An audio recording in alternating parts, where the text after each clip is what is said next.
Jumpa lagi dari BTV. Ya, kita udah pernah preview Poco F4 sebelumnya ya. Nah, sekarang kita akan bahas pengujiannya lebih detail lagi. Dan kita akan sama-sama mencari tahu apakah Poco F4 ini bisa meneruskan prestasi pendahulunya dan menjadi pembunuh flagship killer tahun 2022.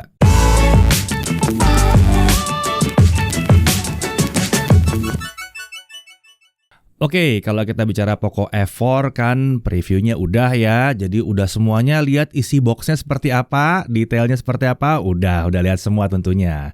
Nah, kita lanjut aja pembahasannya ya.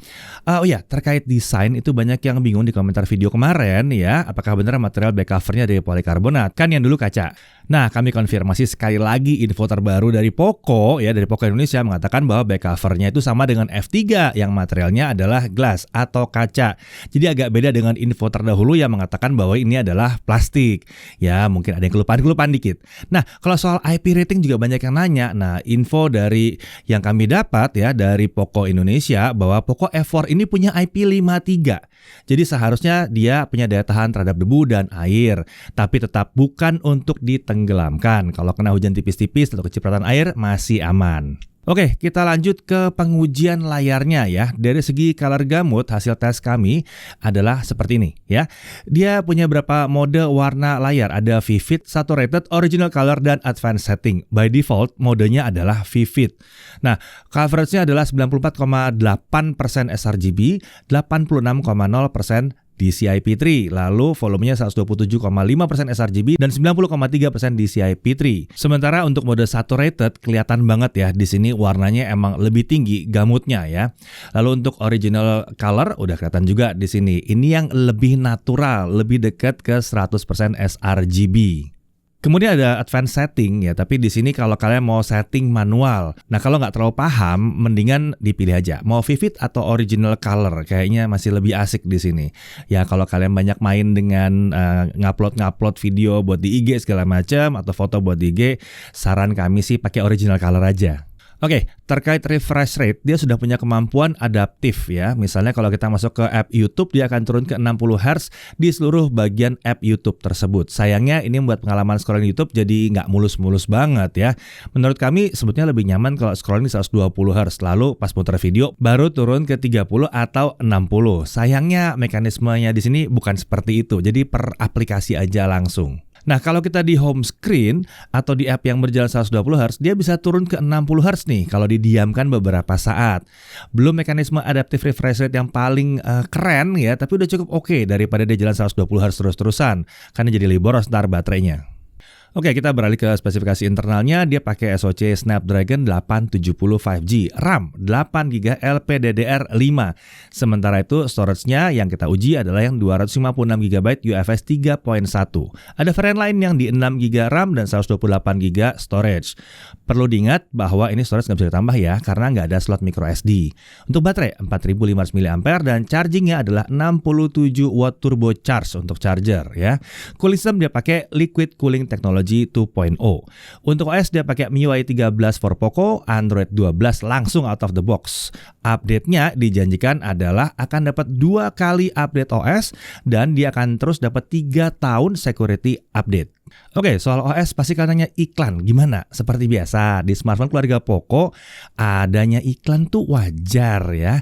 Kita nemu iklan di aplikasi File Manager bawaan. Yang lucunya di skenario pada saat kita install aplikasi yang biasanya ada iklan, di sini malah nggak muncul sekarang ya.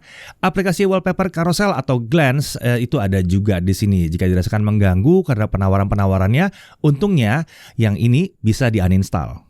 Nah, untuk konektivitas dia 5G ya. Dan karena zaman sekarang operatornya sudah cukup lengkap bandnya, jadi bisa dipastikan bahwa dia akan kompatibel sih dengan 5G yang manapun di Indonesia ya. Paling tidak bisa dipastikan dari 3 operator besar ya, mau Telkomsel, mau itu Indosat atau itu pakai XL. Untuk Wi-Fi 6 kita udah tes di sini dan kita coba berfungsi dengan baik. Untuk Bluetooth dia pakai versi 5.2. Bluetooth codecnya ada SBC, ada AAC, ada aptX, ada aptX HD, ada LDAC juga ya. Dan kalian bisa cek Bluetooth codecnya di bagian developer settings yang ini. Kemudian tentunya dia punya infrared blaster dan ada NFC juga. Wi-Fi sharing bisa juga di sini.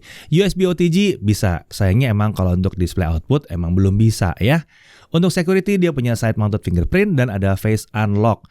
Semua berfungsi dengan baik, tapi ya netizen pasti akan ada yang komplain kok belum di layar fingerprintnya nih. Menurut kami ini bukan masalah sih sebenarnya ya. Karena ini memang sekalian kan kita mau buka, kita pencet tombol power, sekalian dibaca fingerprintnya. Lagi pula kalau fingerprint taruh di layar kadang-kadang suka bermasalah dengan yang pakai tempered glass kan? Oke, kita lanjut ke pengujian performa. Di dalam setting baterai terdapat setelan mode performa. Di situ ada save battery, ada balance, dan ada performance. By default dia akan diposisikan di balance. Secara teori nih, kalau disetel di performance, mestinya dia bisa ngasih performa yang lebih kencang. Oke, kita benchmark pakai Antutu dulu ya. Antutu 8.39, kita lihat bahwa nyaris nggak ada bedanya. Semua setting itu nyaris nggak ada bedanya di situ. Nah, lalu di Antutu 9.29. Nah, aneh nih, di sini kelihatan bahwa bedanya itu ada selisih sekitar 20 ribuan. Performance jelas kencang ya, performance plus kipas jelas lebih kencang lagi. Nah, beralih ke Geekbench 5, skornya lagi-lagi mirip-mirip aja di sini, nggak terlalu jauh berbeda ya. Untuk GFX Bench 1080p T-Rex off-screen, apapun mode yang dipakai skornya juga lagi-lagi mirip di sini. Untuk Car Chase off-screen bahkan sama persis hasilnya. Untuk 3D Mark Slingshot Extreme Unlimited, grafik skornya juga lagi-lagi mirip-mirip aja. Lalu untuk 3D Mark Wildlife Stress Test, tanpa kipas stability-nya bisa 90%. Itu udah keren sebetulnya. Udah keren untuk performance tinggi ini ya. Tapi kalau dikipasin dia bisa mencapai 99,7%. Mantap banget kalau pakai kipas di sini. Lalu lanjut ke CPU throttling selama 30 menit. Di sini ada perbedaan di tiap mode tapi terbilang tipis. Tanpa kipas aja dia udah stabil banget di sini. Ya memang skornya di beberapa benchmark itu tidak sekencang SoC smartphone flagship terbaru. Tapi kalau urusan adu kestabilan itu bisa beda cerita ya. Dihajar untuk waktu yang lama, smartphone ini tetap bisa kencang walaupun tanpa ditambahin kipas ya. Kemudian bicara soal performance mode, bisa dilihat kalau di benchmark pengaruh terbesarnya ada di Antutu 9. Sisanya sih mirip-mirip aja. Biar nggak rumit, kita setting aja langsung semuanya di mode performance dalam pengujian selanjutnya. Oke, kita lanjut ke Genshin Impact. Langsung di gaming aja. Setting grafis highest 60 fps. Kita coba dulu untuk traveling. Jalan-jalan 30 menit, average frame rate-nya ada di 50 fps. Ini tertingginya hanya bertahan di kisaran 3 menit pertama aja, di mana kita bisa dapetin sekitar 55-60 fps. Setelah 3 menit, dia mulai turun ke kisaran 40-55 fps. Dan ini bisa dipertahankan sampai sekitar 20 menit. Nah, sepertinya pada saat dia ketemu batas suhu tertinggi, dia akan langsung throttling sampai frame rate-nya turun ke 15-20 fps. Itu sebabnya di grafik ini ada gambar jurang yang terjun banget ya ke bawah gitu ya. Nah, bisa dilihat di sini ya. Nah, kelihatannya setelah dia adem sedikit, frame rate-nya langsung naik lagi ke 40-55 fps, lalu kalau dia panas lagi dia turun lagi. Sebetulnya potensi performanya terbilang udah mantap ya, tapi sayangnya mekanisme throttlingnya ini agak sedikit kurang asik ya. Kalau throttling tuh anaknya pelan-pelan aja, nggak langsung ngedrop seperti ini. Nah, melihat ini jadi kita pasangin kipas. Kita coba aja pakai kipas ya. Hasilnya average-nya ada di 54,7 fps. Ini meningkat drastis nih kestabilannya ya. Sampai dimainkan 30 menit frame rate-nya itu tidak ada yang turun sampai ke belasan fps seperti tadi. Nah, jadi kalau mau main dengan setting mentok seperti ini sih rasanya wajib banget kalian pakai pendingin ekstra. Beralih ke lowest 60 fps, ini emang paling enteng ya. Frame rate-nya stabil di rata-rata 58 fps. Tapi emang visualnya jadi kurang oke. Jadi agak sayang aja kalau main dengan smartphone yang bisa kencang ini visualnya jadi rata kiri begini ya. Untuk skenario battle yang penting diperhatikan itu adalah limit suhunya. Saat masih adem, battle bisa didapetin frame rate sekitar 40-50 fps. Tapi kalau udah panas dan ketemu limit suhunya, akan tetap drop sampai belasan fps. Jadi kalau kalian mau push rank atau battle yang hardcore, sangat-sangat disarankan pakai kipas ekstra. Nah, melihat harga dan performa yang diberikan, ini udah terbilang oke banget. Smartphone flagship yang lain itu pakai SoC yang baru aja belum tentu setinggi ini frame rate-nya. Kebanyakan pakai ditahan nih performance-nya ya. Kalau mau ranking Genshin Impact versi kami, Poco F4 ini Kalau pakai kipas, ya layak dapetin ranking A+. Oke, sekarang kita beralih ke PUBG Mobile. Setting max-nya adalah HDR Extreme 60 FPS atau Ultra HD Ultra 40 FPS. Setting Smooth 90 FPS sayangnya belum tersedia di sini. Nah, akhirnya kita jadi pakai setting HDR Extreme karena 60 FPS tuh lebih enak buat dimainin ya. Kita mainkan satu match dan hasilnya ya 60 FPS rata. Masih keentengan buat Snapdragon 870. Oh ya, koordinat gyronya seperti apa? Aman, mulus di sini, nggak ada masalah. Oke, beralih ke Apex Legends. Setting grafisnya adalah Extreme HD, frame rate-nya bisa di Ultra. Hasilnya kita mainkan ya, dan frame drop atau stutter terjadi di awal-awal aja saat mau landing. Lalu stutter sesekali ada di tengah permainan. Kami rasa ini memang dari gamenya aja yang belum benar-benar optimal. Karena mayoritas skenario 60 FPS tuh nyaris rata sebenarnya di sini. Tapi ya kita perlu kasih tahu aja bahwa ada frame drop di beberapa bagian. Karena game kompetitif seperti ini, ada frame drop dikit aja kan bisa ganggu ya. Kemudian kita pindah ke Honkai Impact 3. Setting rata kanan, semuanya setting dipentokin, kita coba di stage post Honkai Odyssey 2. Hasilnya rata-rata di 40 FPS. Kalau lagi battle bisa drop ke 30-an FPS. Kita lanjut ke Mobile Legends ya. Di sini setting tertinggi terbuka semua, kita bisa setting frame rate di Ultra. Grafiknya juga bisa di Ultra, artinya kita bisa dapat grafis tertinggi dengan frame rate 120 FPS. Kita mainin 3 match dan hasilnya berturut-turut seperti ini. Ini grafiknya kalau di match yang pertama, lalu ini grafiknya di match yang kedua, dan ini adalah grafiknya di match ketiga. Bahkan setelah smartphone-nya udah lumayan anget, dia masih bisa mempertahankan frame rate dengan fluktuasi 100-115 FPS. Ini emang belum 120 FPS rata, tapi kalau kalian tidak mantau frame rate counternya, frame drop-nya dibilang nggak terlalu terasa di sini ya. Bahkan saat kondisi battle rame, frame rate-nya pun tetap bisa di 100-an FPS. Beralih ke Asphalt 9. Di sini setting yang terbuka udah 60 FPS, jadi gameplaynya bisa mulus lancar. Kalau di smartphone kalian belum bisa, jangan khawatir karena memang tidak semua smartphone kebuka sampai 60 FPS seperti di smartphone yang ini. Lalu kita lanjut ke Modern Warship ya. Setting grafis Ultra plus 120 FPS plus semua efek yang nyala. Kita bisa dapetin di kisaran 100-an FPS di awal perang ya. Tapi kalau udah rame ditambah smartphone-nya udah mulai anget, dia bisa drop ke 70-an FPS. Ya, kalau kalian mau 100 FPS terus-terusan, settingannya di medium aja ya. Lanjut ke Subway Surfer, dia jalan di 60 FPS karena refresh rate-nya di sini entah kenapa nyangkut di 60 Hz aja. Padahal enak nih kalau main game ini di 120 ya. Lalu Real Racing 3. Game ini juga entah kenapa nyangkut refresh rate-nya di 60 Hz, jadi ketahan FPS-nya juga. Jadi kalau urusan game dengan frame rate tinggi memang belum semuanya nih disupport ya. Kalau ada yang mau paksa pakai refresh rate 120 terus pakai trik-trik tertentu, ya itu terserah kalian sih, tapi defaultnya sih enggak. Oke, sekarang Bang Dream ya. Game ini sering ditanyakan ke kami karena di smartphone yang pakai MIUI katanya sering stutter jadinya nggak nyaman mainnya. Tapi untungnya di smartphone ini mungkin karena udah pakai MIUI 13 ya. Nah, dia tuh udah jauh lebih lancar. Kita nggak nemu lagi stutter atau lag selama permainan. Ya, untuk smartphone yang bukan dirancang spesial untuk gaming, performanya udah terbilang kencang banget di sini. Bahkan bisa ngalahin flagship papan atas yang rilis tahun 2022. Nggak semua, tapi ada yang bisa kalah ya. Tinggal dicek aja yang mana. Jadi kalau prioritas utama kalian adalah performa gaming mentok kanan, tapi mungkin nggak mau smartphone spesial gaming yang nuansanya rame banget, nah si Poco F4 ini akan bisa cocok ya. Oke, kita lanjut ke pengujian baterai. Untuk video playback 1080p itu 20 jam 22 menit, hasil yang bagus banget nih. Sementara kalau kita nonton YouTube streaming 1080p selama 30 menit, dia hanya turun 3% aja baterainya. Main TikTok, ya selama 30 menit swipe sambil nonton turun sekitar 5% aja.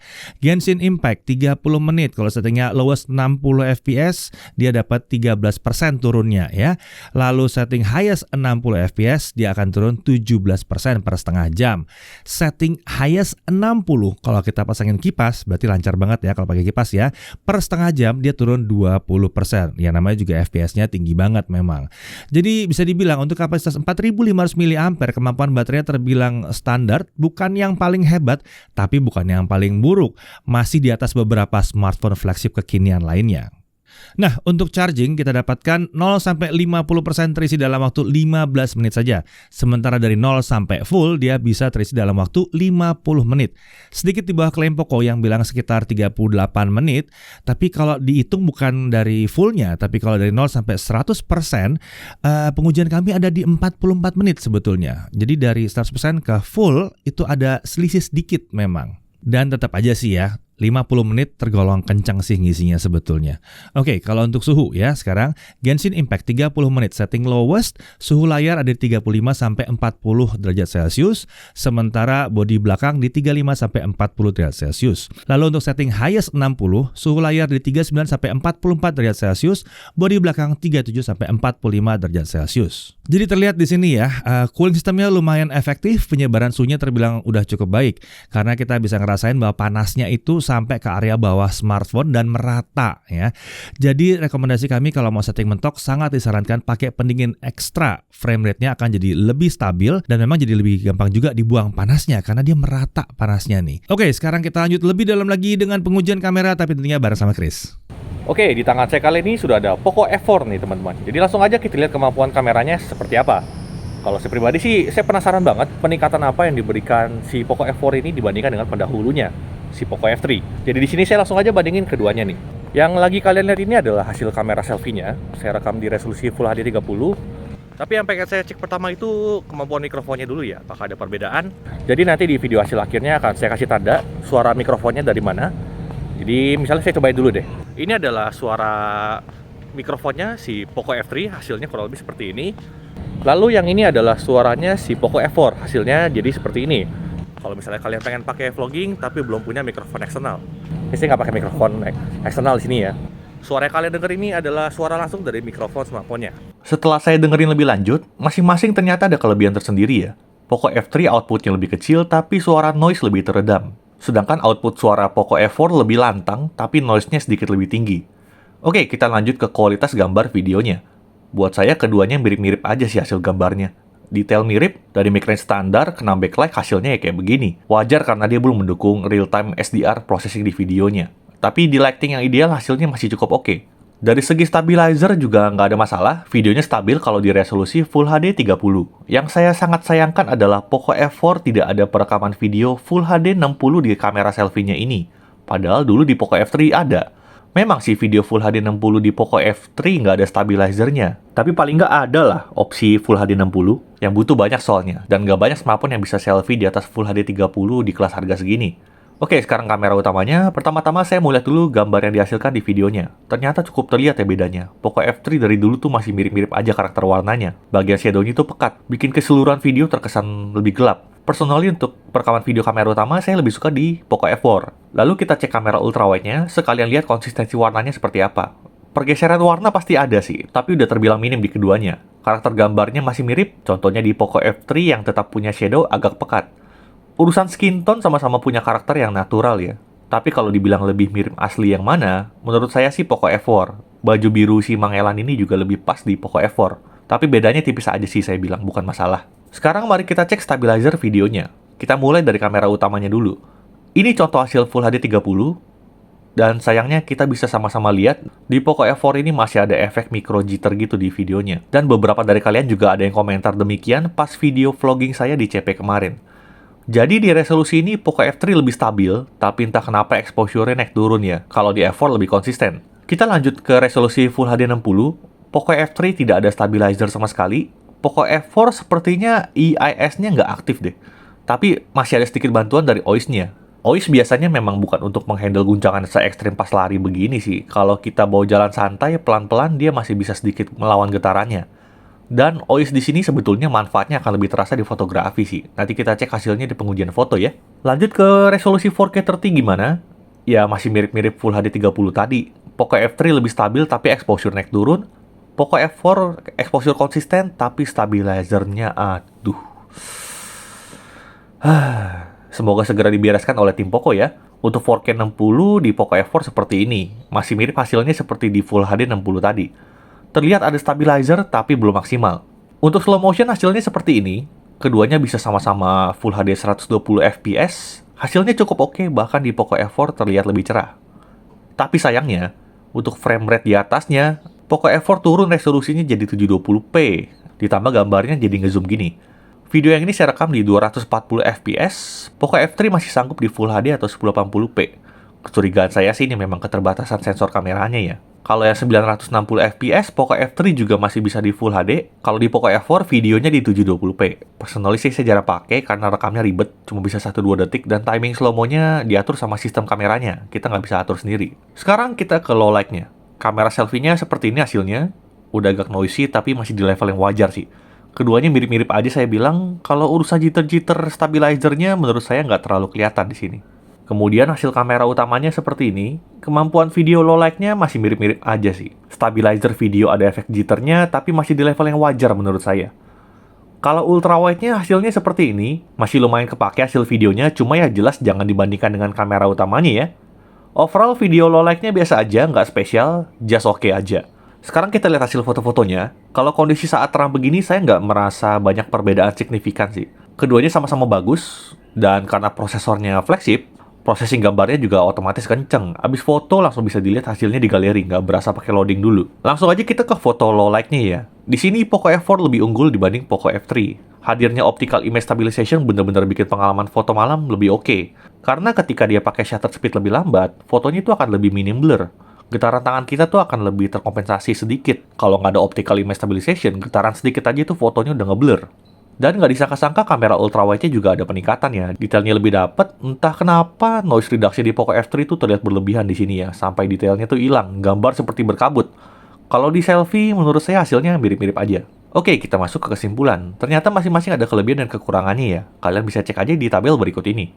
Ada beberapa bagian di Poco F4 yang mengalami downgrade, tapi mengingat kita lagi di masa krisis chipset, produsen jadi akan ditekan untuk melakukan pemangkasan atau harga dinaikkan secara drastis. Melihat harganya masih sangat value deal untuk specs-nya, beberapa pemangkasan di Poco F4 menurut saya masih masuk akal dan bisa diterima sih. Banyak smartphone lain lebih parah dari ini. Tapi satu hal aja harus segera dibereskan tim Poco, yaitu stabilizer videonya. Menurut saya ini cukup fatal sih apabila saat user udah pada beli, ternyata stabilizer videonya belum optimal. Bisa-bisa pada kecewa nanti. Jadi apakah Poco F4 ini akan jadi rekomendasi utama kalau kalian mencari smartphone 5 jutaan yang kameranya oke? Jujur aja saya agak bimbang untuk merekomendasikannya. Tergantung apa yang kalian cari juga. Videografi, kalau kalian nyari yang bisa 4K 60, smartphone 5 jutaan memang masih belum banyak sih yang bisa. Untuk urusan fotografi, saya bilang ini udah oke. Adanya OIS sangat-sangat membantu pengalaman fotografinya ya. Kemudian kalau kalian nyari fitur ekstra, berlimpah di sini. Tapi ya itu, kemampuan stabilizer videonya yang belum matang, malah takutnya jadi bumerang untuk user experience secara keseluruhan ya. Kalau menurut kalian gimana kemampuan kameranya? Kalau misalnya masih ada yang belum jelas terkait kameranya, tulis aja di komentar ya. Sekarang kita lanjut lagi ke pembahasan berikutnya. Oke, balik lagi. Kita lanjut pengujiannya. Netflix gimana? Tentunya L1, kita bisa nonton Netflix Full HD dan juga ada support HDR10, sudah support Dolby Vision juga.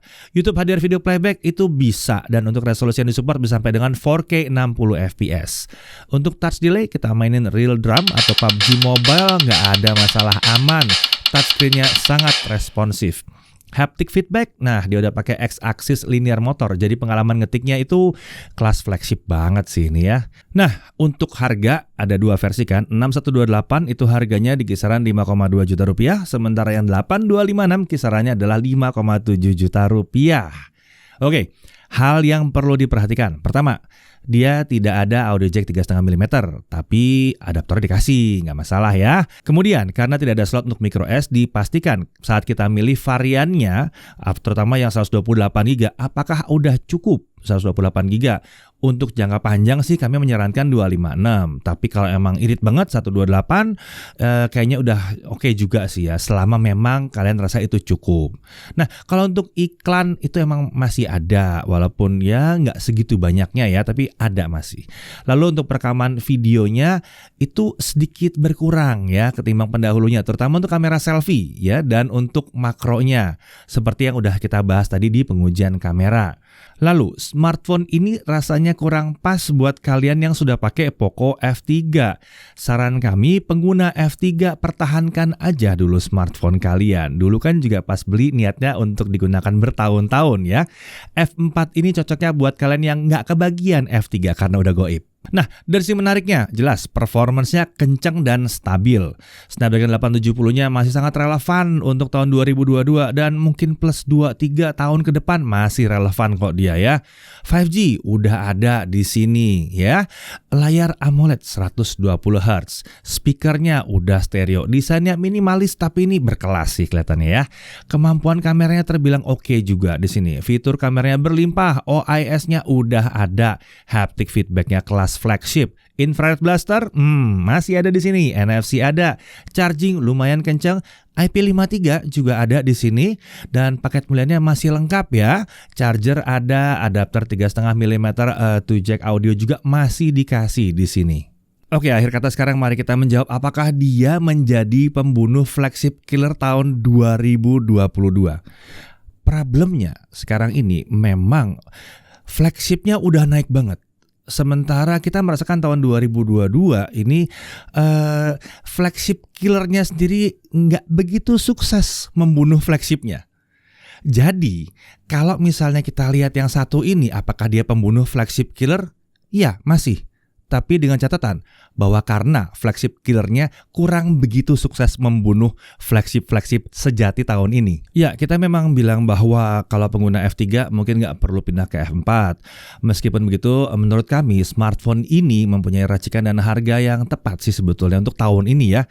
Rekomendasi yang mudah untuk kalian yang nyari smartphone dengan harga kisaran 5 juta karena kemampuannya yang all-rounder. Cocok untuk berbagai kebutuhan, mulai dari komunikasi, gaming, bahkan untuk bikin konten sekalipun. Saya Dedi Irfan, Jaga TV TV.